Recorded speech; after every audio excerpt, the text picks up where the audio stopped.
Operation सिंदूर को लेकर लगातार कांग्रेस विपक्ष से प्रेस कॉन्फ्रेंस कर रही है। जयराम रमेश हो या राहुल गांधी हो या कांग्रेस के कई ऐसे नेता जो सीधा सवाल खड़े कर रहे हैं कि सरकार अपने सेना को सुरक्षा को ध्यान में नहीं रखते हुए विदेश मंत्री ने जो बयान दिया है वो सरासर देश हित में नहीं, सेना हित।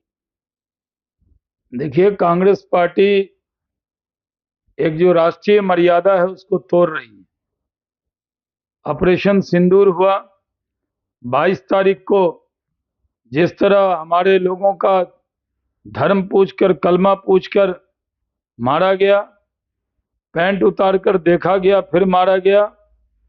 बहुत बड़ी साजिश थी आईएसआई की कि पूरे देश में हिंदू मुस्लिम दंगा करा दें, लेकिन देश के लोगों ने संयम रखा और पूरा देश एक रहा, इसलिए सेफ रहा। हम बटे नहीं इसलिए कटे नहीं, और पूरे देश में एकजुट होके पाकिस्तान को जवाब दिया। प्रधानमंत्री जी सऊदी अरब में थे, वो लौट कर आए, कैबिनेट कमेटी ऑन सिक्योरिटी की बैठक की और उसमें पाकिस्तान का इंडस वाटर टीटी खत्म किया, बॉर्डर सील किए, एयर बंद किया, पाकिस्तानियों को यहां से खदेड़ा, सबको वापस भेजा। और झंझारपुर में उन्होंने कहा कि जो आतंकियों ने ये हरकत की है उसको ऐसा जवाब देंगे जो कल्पना भी न की हो। तो हमने तो बोल कर मारा है, बिहार की भाषा में कहते हैं चहेट कर मारा है, छोड़ा नहीं उनको। और कैबिनेट कमेटी ऑन सिक्योरिटी की बैठक के बाद प्रधानमंत्री जी ने सेना को खुली छूट दी और कहा कि वो उसको सबक सिखाए। सेना ने उनके 9 आतंकी अड्डे उड़ा दिए और 100 से ज्यादा आतंकी मारा गया। IC-814 में जो आतंकी शामिल था, अपहरणकर्ता, वो भी मारा गया। हाफिज सईद या मौलाना मसूद अजहर हो, दोनों फूट फूट कर रोए। मौलाना मसूद अजहर के तो 14 रिश्तेदार मारे गए और पाकिस्तान को गहरा आघात पहुंचा। जब पाकिस्तान ने ड्रोन भेजा, मिसाइल अटैक किया, तो उसका जवाब दिया, उनके 11 एयरबेस उड़ा दिए, 50 से ज्यादा उनके सैनिक, एयरफोर्स के लोग मारे गए। तो हमने तो बोल के मारा। और एस जयशंकर साहब ने यही कहा कि हमने पाकिस्तान को कहा था, हमने तो ऐलानिया कहा, ऐलान करके मारा। वहां का बिलावल भुट्टो कहता है रात के अंधेरे में कोई हमला करता है, आते तो दिन में आते। हमने तो रात में भी मारा और दिन में भी मारा। तो उस पर सवाल क्या है? कोई सवाल नहीं उठता। राहुल गांधी ट्वीट कर रहे हैं, पूछ रहे हैं कि हमारे जहाज गिरे क्या। जो प्रोपेगेंडा पाकिस्तान कर रहा है, राहुल गांधी का ट्वीट पाकिस्तान के प्रोपेगेंडा को मदद कर रहा है। ये बहुत दुर्भाग्यपूर्ण है।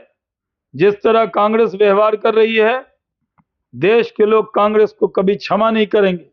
कांग्रेस पार्टी को करारा जवाब देश देगा।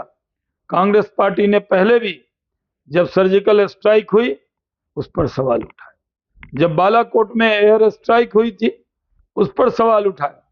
अब क्योंकि एयर स्ट्राइक पे सवाल नहीं उठा रही तो ये कह रही है आपने वो बता कर क्यों मारा। तो क्या छिपा कर मारते? बता के मारा है और हम लोगों को कोई नुकसान नहीं हुआ है। ये एक नहीं अनेक बार बताया गया। और कांग्रेस पार्टी को यकीन करना चाहिए अपने देश की सेना पर। जब डायरेक्टर जनरल मिलिट्री ऑपरेशन ने कहा कि पाकिस्तान ने घुटना टेक के सीज फायर मांगा, तो हमने सीज फायर कबूल किया है।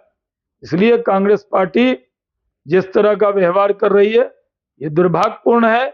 देश देख रहा है कि जब जब देश को जरूरत है कांग्रेस की, कांग्रेस भारत के साथ नहीं रहकर पाकिस्तान प्रस्ती दिखा देता है, पाकिस्तान के पक्ष में बयान दे देता है, ऐसा बयान देता है जिसका फायदा पाकिस्तान उठा लेता है।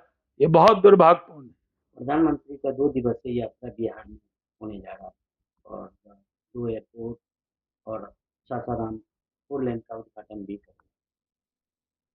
जी, प्रधानमंत्री जी का बहुत बढ़िया दौरा बिहार होने जा रहा है। बिहार में वो पहुंच रहे हैं। ऑपरेशन सिंदूर के बाद जो झंझारपुर में प्रधानमंत्री ने कहा था आतंकियों से बदला लेंगे, बदला लेने के बाद पहली बार बिहार की धरती पर ही आ रहे हैं, तो बिहार के लोगों में खुशी की लहर है। हम प्रधानमंत्री के स्वागत के लिए तैयार हैं। वहीं बिहार में आरजेडी और कांग्रेस में एक विवाद है। कांग्रेस के नेता यशवंत कुमार का कहना है कि बिहार कौन है में ये यशवंत कुमार?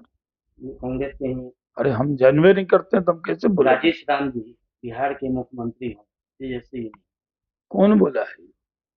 यशवंत कुमार। और उसका नामे नहीं हम सुने हैं तो कैसे बोले? अरे बेचारा कहेगा कि आप हमको जानते नहीं, आप हम पे बयान दें। ठीक है।